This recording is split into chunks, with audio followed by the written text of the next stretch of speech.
ఇంకా రాలేదు. కొట్టా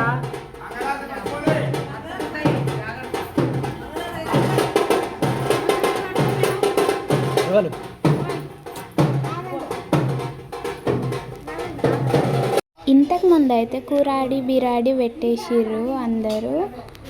మంగళహారతులు కూడా ఇంట్లోకి తీసుకెళ్ళిర్రు. అండ్ ఇప్పుడు పాలు పొంగించాలి. మా మమ్మీ పొంగిస్తుంది పొయ్యి మీద గంజు పెట్టి. అండ్ పాలు ఎప్పుడు పొంగుతాయా అని అందరూ చూస్తున్నారు. అండ్ ఫైనల్గా పాలు అయితే పొంగేసినాయి. నెక్స్ట్ పార్ట్ కోసం సబ్స్క్రైబ్ చేసుకోండి. Bye bye.